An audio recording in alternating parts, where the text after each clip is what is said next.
ನಮಸ್ಕಾರ ಸ್ನೇಹಿತರೆ, ನನ್ನ ಹೆಸರು ಮಲ್ಲಿಕಾರ್ಜುನ್. ನಾನು ಜಯಶ್ರೀ ಶಿಕ್ಷಣ ಮಹಾವಿದ್ಯಾಲಯ ಸಕಲೇಶ್ಪುರ BEd ಕಾಲೇಜಿನಲ್ಲಿ ಪ್ರಥಮ ವರ್ಷದ ಪ್ರಶಿಕ್ಷಣಾರ್ಥಿಯಾಗಿ ತರಬೇತಿ ಪಡೆಯುತ್ತಿದ್ದು, ಈಗ ನಾನು ರಾಯಚೂರು ಜಿಲ್ಲೆಯ ರಾಯಚೂರು ತಾಲೂಕಿನ ಬುರ್ದಿಪಾಡು ಗ್ರಾಮದ ಬಳಿ ಇರುವ ಸುಕ್ಷೇತ್ರ ಶ್ರೀ ನಾರದಗಡ್ಡೆ ಚನ್ನಬಸವೇಶ್ವರ ದೇವಸ್ಥಾನದ ಬಗ್ಗೆ ಕಿರುಪರಿಚಯವನ್ನು ಮಾಡುತ್ತಿದ್ದೇನೆ.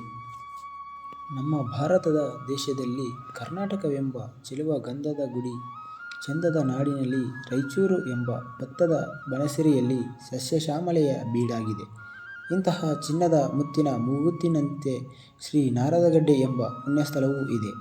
ರಾಯಚೂರು ಕೃಷ್ಣೆ ಮತ್ತು ತುಂಗೆ ನದಿಗಳ ನಡುವಿನ ಫಲವತ್ತಾದ ದೋಅಬ್ ಪ್ರದೇಶವಾಗಿದ್ದು, ಐತಿಹಾಸಿಕ ಪರಂಪರೆಯನ್ನು, ಐತಿಹಾಸಿಕ ತಾಣವನ್ನು ಹೊಂದಿದ್ದು, ಎಡೆದೊರೆ ನಾಡು ಎಂದು ಪ್ರಸಿದ್ಧಿಯಾಗಿದೆ.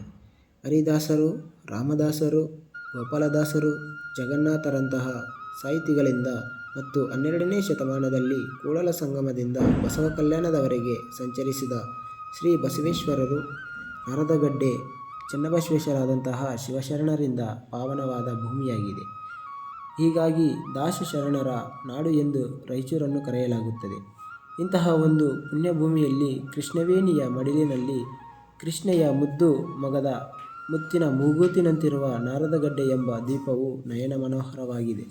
ಕೃಷ್ಣಾ ನದಿಯು ರಾಯಚೂರಿನಲ್ಲಿ ಅನೇಕ ಚಿಕ್ಕ ಚಿಕ್ಕ ದ್ವೀಪ ಸಮೂಹವನ್ನು ನಿರ್ಮಿಸಿದೆ. ಅವುಗಳಲ್ಲಿ ಅತ್ಯಂತ ಪ್ರಸಿದ್ಧ ದ್ವೀಪಗಳು 5 ಇವೆ.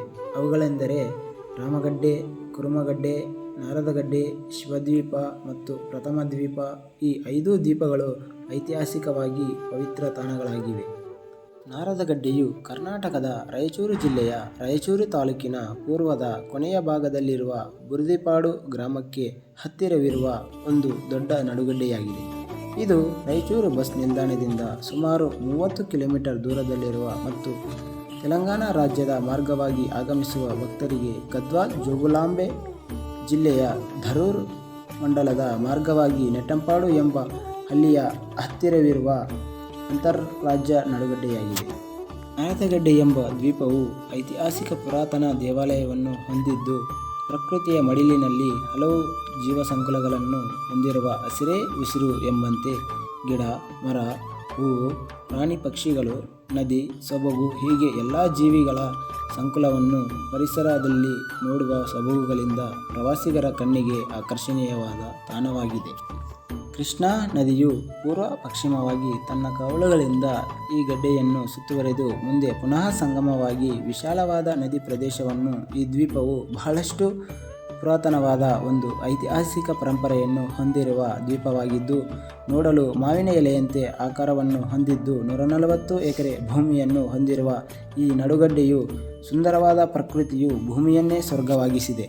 ಇಂತಹ ಒಂದು ಸ್ಥಳದಲ್ಲಿ ತ್ರಿಲೋಕ ಸಂಚಾರಿಯಾದ ಶ್ರೀ ನಾರದ ಮಹರ್ಷಿಗಳು ತಪಸ್ಸುಗೈದಿರುವ ಭೂಮಂಡಲದ ಏಕೈಕ ಸ್ಥಳವಾಗಿದೆ. ಇದೇ ಸ್ಥಳದಲ್ಲಿ ಶ್ರೀ ಚನ್ನಬಸವೇಶ್ವರರು ಅನುಷ್ಠಾನ ಮಾಡಿರುವರು. ಇಲ್ಲಿ ಶ್ರೀ ನಾರದ ಮುನೇಶ್ವರ ದೇವಾಲಯ, ಶಿವಲಿಂಗವಿದೆ.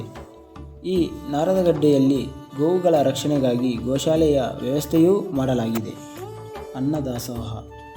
ಶ್ರೀ ಚನ್ನಬಸವರು ತಮ್ಮ ಸಂಸ್ಥಾನ ಮಠದಲ್ಲಿ ಅನ್ನದಾಸೋಹ ಮುಂದುವರಿಸಿಕೊಂಡು ಹೋಗಬೇಕೆನ್ನುವುದು ಅವರ ಆಸೆ, ಅಭಿಪ್ರಾಯವಾಗಿತ್ತು. ಕಾರಣ, ಅನೇಕ ಗ್ರಾಮಗಳಿಂದ ದವಸ ಧಾನ್ಯಗಳನ್ನು ಸಂಗ್ರಹಿಸಿ ದಾಸೋಹವನ್ನು ಪ್ರಾರಂಭಿಸಿದರು. ಬುರ್ದಿಪಾಡು, ನೆಟ್ಟಂಪಾಡು, ನಾಗರದೊಡ್ಡಿ ಮುಂತಾದ ಅನೇಕ ಗ್ರಾಮದ ರೈತರು ಮಠಕ್ಕೆ ಅಕ್ಕಿಯನ್ನು ನೀಡುವರು.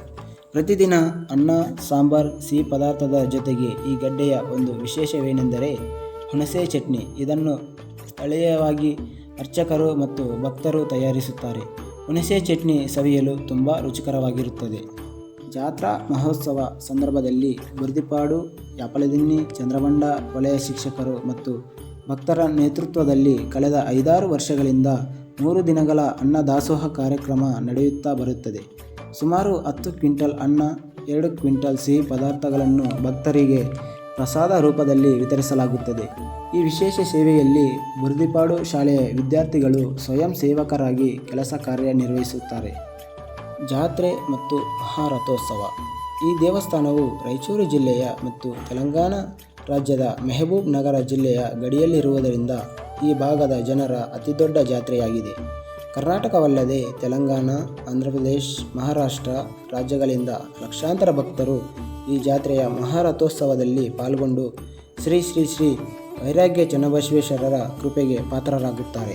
ಈ ಜಾತ್ರೆಯು ಶಿವರಾತ್ರಿಯಿಂದ ಹೋಳಿ ಹುಣ್ಣಿಮೆಯವರೆಗೆ 18 ದಿನಗಳವರೆಗೆ ನಡೆಯುವ ವಿಶಿಷ್ಟ ಜಾತ್ರೆಯಲ್ಲಿ ಎಲ್ಲ ಜನಾಂಗ ಧರ್ಮೀಯರು ಸೇರಿ ವೈವಿಧ್ಯತೆಯಲ್ಲಿ ಏಕತೆಯ ಸಂಕೇತವಾಗಿ ಆಚರಿಸುವ ಒಂದು ವಿಶಿಷ್ಟ ರಮ್ಯವಾದ ಜಾತ್ರೆಯಾಗಿದೆ.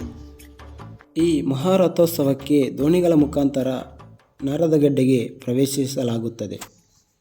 ಇಂತಹ ಪುಣ್ಯಕ್ಷೇತ್ರವನ್ನು ತಲುಪಿ ಶ್ರೀ ಶ್ರೀ ಶ್ರೀ ವೈರಾಗ್ಯ ಚನ್ನಬಸವೇಶ್ವರರ ದರ್ಶನವನ್ನು ಪಡೆಯುವುದರಿಂದ ನಾವೆಲ್ಲರೂ ಧನ್ಯರಾಗಿದ್ದೇವೆ.